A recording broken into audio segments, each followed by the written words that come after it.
श्रीनाथ जी बाबा का मस्तक, और एकादश स्कंद में आता है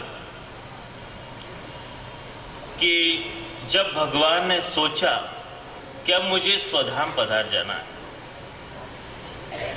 अब मुझे अपनी लीला को संकलित कर लेना है, तो भगवान ने सोचा यदु कुमार बड़े शक्तिशाली हैं, बलवान हैं, देवताओं के अंदर भी ऐसा सामर्थ्य नहीं है कि इन्हें जीत सके, तो कोई ऐसा उपाय किया जाए कि जिससे यदुकुल का नाश हो जाए, क्योंकि अब मुझे निजधाम पधारना है। एक बार जब यदु कुमार वन में विचरण कर रहे थे, द्वारिका के पास में वन में महान तपस्वी ऋषि तप करते थे, भृंगु अंगिरा आदि ऋषि वहां पर थे। वहां इन यदु कुमारों ने सोचा कि इन ऋषि मुनियों की मजाक करी जाए। महान तपस्वी ऋषि थे, उनकी मजाक करने का सोचा। सांब को साड़ी पहनाई, घूंघट लिवाया, और यदु कुमार उसे लेकर के ऋषि की परीक्षा करने के लिए, उनकी मजाक करने के लिए गए, और भृंगु अंगिरा जैसे ऋषियों को पूछा कि हे ऋषि मुनि, ये स्त्री गर्भवती है, और आप बताइए कि ये स्त्री के लड़का होगा या लड़की होगी। महाज्ञानी और तपस्वी हैं ऋषि, नाराज हो गए कि इन्होंने बड़ा निम्न मजाक किया है हमारे साथ। क्रोधित हो गए, श्राप दिया कि ना ही तो ये पुत्र को जन्म देगा, ना ही पुत्री को जन्म देगा, इसके उदर में से एक मूषल निकलेगा और इससे पूरे यदुवंश का विनाश हो जाएगा। और साड़ी खोलकर देख रही तो पेट में से मूषल निकला। मूषल लेकर के राजा अग्रसेन की सभा में हाजिर हुए। किस प्रकार से ऋषियों ने श्राप दिया और सांब के उदर में से ये मूषल निकला है और इससे यदुवंश का नाश होने वाला है, तो अब इसका क्या किया जाए। महाराजा उग्रसेन ने कहा कि इस मूसल के छोटे छोटे टुकड़े कर दो और समुद्र में डाल दो। छोटे छोटे टुकड़े किए गए, समुद्र में फिकवा दिया गया, और वो मूसल बहता बहता बहता बहता वापिस आया, किनारे पर आया, और तलवार जैसी तीक्ष्ण घास से अपने आप प्रकट हुई, और एक थोड़ा सा बड़ा टुकड़ा रह गया, वो एक मछली ने निगल लिया। जब मछुआरों ने मछली पकड़ी, एक मछली को काटा, मछली के अंदर से मूसल का टुकड़ा निकला, उसने जरा नाम के पारधी को तीर बनाने के लिए दे दिया। इस प्रकार से यदुकुल के नाश की तैयारी कर ली।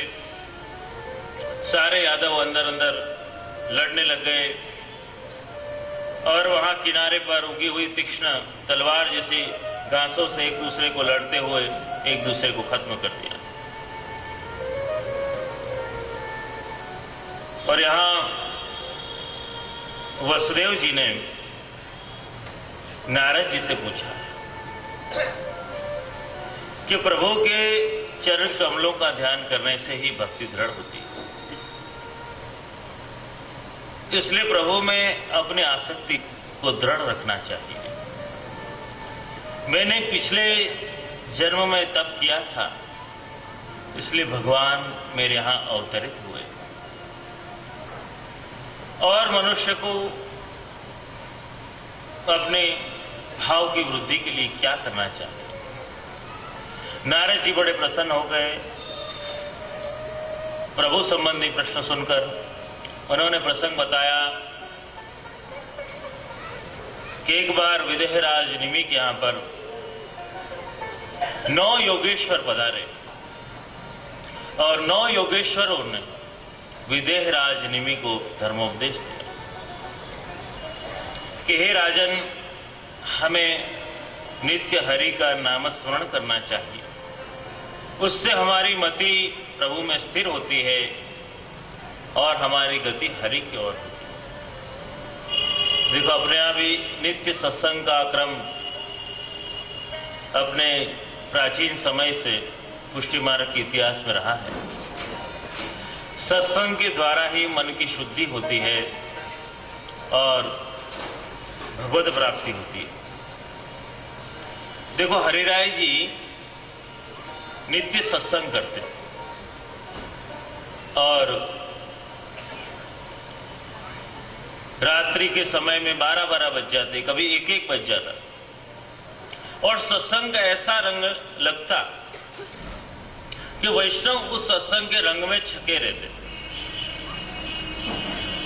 और बस ऐसे ही ठाकुर जी मय हो जाते, बाहर जाकर के, रास्ते में जाकर के रास करते, आनंद करते, उन्मत्त बन जाते, प्रभु की जय जयकार करते। एक दिन वहां पर जो रहता था बाहर, उसने हरिराय जी को आकर शिकायत करी कि आपके वैष्णव कैसे हैं? रात्रि को कीर्तन गाते हैं, रास करते हैं,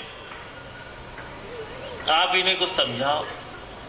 तो एक दिन रात्रि को स्वयं हरिराय जी गए, देखा कि वैष्णव क्या कर रहे हैं।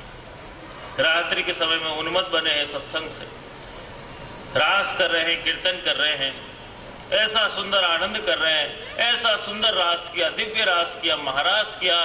और हरिराय जी क्या देखते हैं, कब तो उनके मध्य में साक्षात सिन्हा जी प्रकट हो गए और वो भी रास कर रहे हैं। इसलिए हरिराय जी ने उस समय पद गाया, हो वारी इन वल्लभियन पर, मेरे तन को करूं बिछोना, शेष धरो इनके चरणंतर।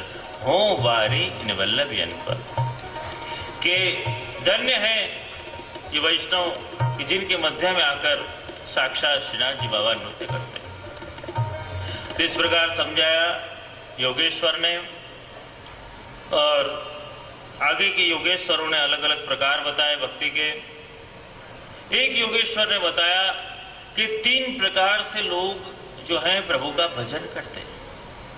एक इस प्रकार के होते हैं कि केवल प्रभु के स्वरूप को ही भजते हैं, और जो प्रभु को नहीं भजते उनका द्वेष करते हैं। और दूसरे प्रकार के, मध्यम प्रकार के ऐसे होते हैं कि प्रभु को भजते हैं, प्रभु के भक्तों को भजते हैं, और जो इनको नहीं भजते उनका द्वेष करते हैं, ये मध्यम प्रकार। और उत्तम प्रकार के भक्त वो होते हैं कि जो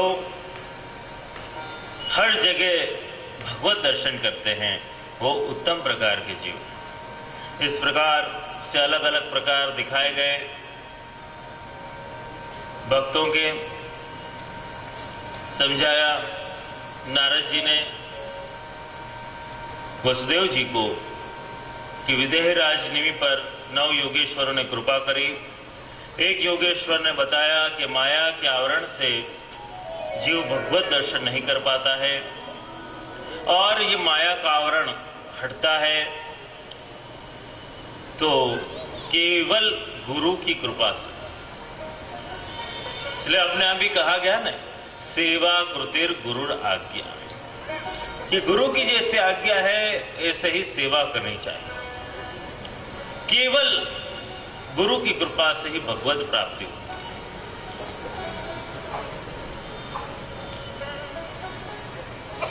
जिक्र जब उनकी रहमत का आया, जिक्र जब उनकी रहमत का आया, खुद को खुश नसीब पाया। तमन्ना थी एक प्यारे गुरु की, तमन्ना थी एक प्यारे गुरु की, और प्रभु खुद श्री वल्लभ बन के चला आया। साक्षात श्री वल्लभ ने पधार कर इतनी कृपा करी, अनुग्रह किया कि जीवों को भगवत प्राप्ति करवा दी। इस प्रकार से प्रसंग आया, और अब स्वयं भगवान स्वधाम पधारने के लिए तैयारी कर रहे हैं। भगवान एक पीपल के वृक्ष के नीचे प्रभास क्षेत्र में पधारे। दाऊ जी भी पहले ही स्वधाम पधार चुके हैं, और भगवान प्रभास क्षेत्र में पीपल के वृक्ष के नीचे विराजमान हो गए। और प्रभु ने अपने एक पैर के ऊपर में दूसरा पैर चढ़ाया। भगवान के चरणों में से तेज तेज प्रकट हो रहा है। भगवान ने स्वधाम पधारने की पूरी तैयारी कर ली। वहीं उद्धव जी आए कि हे प्रभु आज स्वधाम पधार रहे हो, लेकिन हम किसके सहारे जिएंगे, हमारा क्या होगा प्रभु। भगवान ने कहा मैं तो जा रहा हूं, लेकिन मैं अपना स्वरूप कलयुग में श्रीमद् भागवत में बदला के जा रहा हूं। प्रभु आपका जो तेज है, आपकी जो कीर्ति है, वो सदा लोगों को पावन करते रहेगी। आपके चरणों में से निकली हुई गंगा और ये आपकी दी हुई भागवत रूपी कथा गंगा इस सारे जगत को हमेशा पावन करती रहेगी। तो इस प्रकार उपदेश दिया उद्धव जी को कि मैं अपना स्वरूप श्रीमद् भागवत जी में पधराता हूं और तुम बद्रिकाश्रम चले जाओ, और अभी मेरे जाते ही पूरी द्वारिका समुद्र में डूब जाएगी। भगवान ने उपदेश दिया और बतलाया कि अपने जीवन में गुरु का महत्व समझो। भगवान ने उदारवादिता भी सिखाई, तितिक्षु ब्राह्मण का इतिहास भी बताया और यदु राजा और दत्तात्रेय का प्रसंग भी बताया कि यदु राजा जब विहार कर रहे थे तब उन्हें दत्तात्रेय जी के दर्शन हुए। उनके मुखारविंद में इतना तेज था कि यदु राजा ने पूछा कि आपके मुख में इतना तेज क्यों है, तो उन्होंने बताया कि मैंने अपने जीवन में 24 गुरु करे। मैंने पृथ्वी को गुरु बनाया, पृथ्वी में से समाशीलता ली, धैर्य लिया, दया लिया। मैंने पवन को गुरु बनाया, पवन किसी का आश्रय नहीं करता है, वो हमेशा बहता रहता है। इसलिए मैंने पवन में से ये उपदेश लिया कि कभी मुंह में बंधना नहीं है, हमेशा गति करते रहना। मैंने अलग अलग गुरु बनाए, चंद्रमा को गुरु बनाया। चंद्रमा की कलाएं जैसे क्षीण होता है, बढ़ता है, घटता है।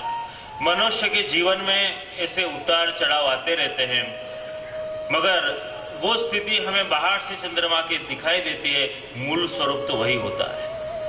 तो इस प्रकार समझाया कि अपने जीवन में चाहे जितने भी उतार चढ़ाव आ जाएं, लेकिन हमें अपनी मूल स्थिति को स्थिर रखना है। इस प्रकार अलग अलग समुद्र को गुरु बनाया, पतंगे को गुरु बनाया, हाथी को गुरु बनाया, मधुमक्खी को गुरु बनाया। इस प्रकार अलग अलग गुरु बनाए, कुल 24 गुरु बनाए। और ये प्रसंग सुनाया भगवान ने उद्धव जी। और अब भगवान स्वधाम पधारने की पूर्ण तैयारी कर ली है और जरा नाम का पारधी झाड़ियों में छिपा हुआ है। उसने सोचा ये चमकती हुई चीज क्या नजर आ रही है। उसे लगा ये हिरण की खाल है। भगवान के चरण इतने चमक रहे थे, उसने छिपकर तीर छोड़ा, सीधा भगवान के कोमल चरणों में लग गया। वो भागता हुआ आया, देखा अरे कि मैंने क्या कर दिया। हिरण समझ के स्वयं भगवान को तीर लगा दिया। द्वारकाधीश पछताया। भगवान ने आशीर्वाद दिया कि नहीं, तूने मेरी इच्छा से ही कार्य किया, मुझे अब स्वधाम पधारना है। भगवान में से तेज तेज प्रकट हो रहा है। भगवान ने उसे भी आशीर्वाद दे कि उसे भी मुक्ति का दान दे दिया। भगवान का सारथी भागता हुआ आया, दारुक आया। भगवान ने कहा कि अब तू चला यहां से, अभी द्वारिका डूब जाने वाली। और जब उसने पीछे मुड़कर देखा कि भगवान का रथ, भगवान का अश्व, वो भी आकाश में चले गए। और भगवान में से तेज पुंज प्रकट हुआ। भगवान स्वधाम पधारे, पुष्पवृष्टि हुई और पूरी द्वारिका समुद्र के जल में डूब गई। अर्जुन ने यादवों का तर्पण किया, अर्जुन भी वहां से चला गया।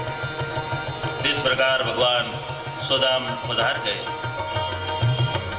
और आगे एकादश में कंद में कहा गया कि प्रभु प्राप्ति के 3 मार्ग बताए हैं, ज्ञान मार्ग, कर्म मार्ग और भक्ति मार्ग। भक्ति मार्ग की श्रेष्ठता बताई। कहा गया धावन्य मिल्यवा नेत्रे न खले न पते स्थिर, कि भक्ति का ऐसा राजमार्ग है कि जिसमें आंख बंद करके भी दौड़ोगे ना तो भी तुम्हारा पतन नहीं होगा, लेकिन उद्धार ही होगा। तो इस प्रकार भक्ति की महिमा एकादश स्कंद में बतलाई गई। और यहां पर अपन एकादश स्कंद को प्रणाम करते हैं। और अपन प्रवेश करते हैं द्वादश स्कंध में, जो श्रीनाथ जी बाबा का उपक्षिप्त वाम हस्त है। और द्वादश स्कंध में वर्णन आता है कलिकाल का। ये कलयुग कैसा होगा? कलयुग में सब धर्म कर्म को भूल जाएंगे, ब्राह्मण क्षत्रिय वैश्य शूद्र सब एक समान होते जाएंगे, शुद्धता पवित्रता सब नाश प्राय होती जाएगी। लोगों में माँ बाप का आदर भी नहीं रहेगा। लोग माता पिता से ज्यादा कलयुग में अपने साले की सलाह लेना पसंद करें। कलयुग में नई नई बीमारियां आएंगी और आगे जब कलयुग बढ़ेगा, कलयुग के अंतिम चरण में ऐसी ऐसी बीमारियां आएंगी, लोगों के कद कम होते जाएंगे, आयुष्य कम होते जाएंगी। यहां तक कि कलयुग का जब अंतिम चरण आएगा, मनुष्य की आयुष केवल 30 वर्ष की रह जाएगी। 30 वर्ष जिएगा तब भी कहा जाएगा करे इतना जी गया है। ऐसे ऐसे नई नई बीमारियां आएंगी। ये तो कलयुग का प्रथम चरण है। अभी तो केवल 5000 वर्ष हुआ। घोर कलिकाल अभी प्रारंभ हुआ है। घोर कलिकाल में धनवान का महत्व बढ़ेगा। धनवान को ही विद्वान माना जाएगा। जो विद्वान होगा लेकिन द्रव्यहीन होगा तो समझा जाएगा कि अरे ये तो साधारण अज्ञानी है। लेकिन विद्वान भले अपठित होगा तो भी उसको ज्ञानी समझेंगे। कलयुग में धन का महत्व बढ़ेगा। लोग छल कपट से अपना निर्वाह करेंगे, असत्य का प्रयोग होगा। इस प्रकार कलयुग के अलग अलग लक्षण बताए गए। और जब कलयुग का अंतिम चरण आएगा तब संभल नाम के गांव में विष्णुयश नाम के पवित्र ब्राह्मण का भगवान का अवतार होगा। भगवान अश्व पर आरूढ़ होंगे देवदत्त नाम के, और भगवान कल्कि का प्रागट्य होगा। और भगवान सारे अनीतिवानों का वध करेंगे और उनको छूकर जो पवन बहेगी और उस पवन से सब कुछ दिव्य हो जाएगा। फिर से वातावरण प्रकृति निर्मल बन जाएगी। योग्य समय में बारिश होगी, योग्य अनाज होगा, लोगों का आरोग्य में बढ़ावा होगा, प्रकृति प्रसन्न रहेगी। अभी कलिकाल के अंदर में प्रकृति अप्रसन्न है, इसलिए हर कभी बारिश आ जाती है। इसमें कलयुग के वर्णन में आता है कि धरती नाराज है, इसलिए देखो भूकंप आते हैं और कभी अतिवृष्टि हो जाती है, कभी अकाल हो जाता है। तो ये प्रकृति अपनी नाराजगी बताती है कि यहाँ धर्म कर्म कलिकाल में कम हो गया है, इसलिए प्रकृति नाराज है। जितना ही भगवत नाम लिया जाएगा उससे प्रकृति को बल मिलता है और प्रकृति निर्मल रहती है। तो जब भगवान कल की प्रकट होंगे, उनसे उनको छू के जो पवन बहेगी, फिर से सतयुग का प्रारंभ होगा। इस प्रकार से कलयुग का वर्णन बताया गया और बताया कि आज सप्तम दिवस है और परीक्षित को समझाया सुखदेव जी ने कि देखो आज तक्षक नाग आएगा, इसलिए तुम सावधान हो जाओ। तुम अपनी स्थिति को बराबर मजबूत कर लो। तुम अपनी वास्तविकता को जान लो कि तुम शरीर नहीं हो। ये तुम्हारी स्थिति नहीं है कि तुम्हारा जन्म हुआ, तुम्हारी मृत्यु हुई। जैसे कि बीज है, बीज में से वृक्ष होता है, वृक्ष में से बीज होता है। ये जो क्रिया है वो एक बाह्य क्रिया है। ऐसे ही तुम एक बार मरे, एक बार जन्मे, ये जो क्रिया हुई वो तुम्हारे देह की हुई, लेकिन तुम वो देह नहीं हो, तुम आत्मा, तुम भगवत अंश हो। तो आत्मा की वो स्थिति नहीं थी कि आत्मा ने जन्म लिया, आत्मा ने मृत्यु किया। आत्मा तो अजर है, अमर है, अविनाशी है। तुम उसकी स्थिति को जानो। ये देह रूपी आवरण को भूल जाओ ये तो बार बार जन्मता है, मृत्यु होती है, ये तो एक वस्त्र की भांति है। तुम ये नहीं हो, तुम अपनी आत्मा का तार परमात्मा से जोड़ लो, तुम्हारा मूल स्वरूप वो है। सुखदेव जी ने आशीर्वाद दिए परीक्षित को, और परीक्षित की आत्मा का तार परमात्मा से जुड़ गया, उसके अंदर से तेज तेज प्रकट हो रहा है। अब खाली एक खोखा रह गया है, उसने अपनी आत्मा को परमात्मा से जोड़ दिया है। खाली एक साधारण देह दिखाई दे रहा है, बाकी उसकी आत्मा तो परमात्मा के पास कब से मिल गई है। उसका जय हो चुका है परीक्षित का,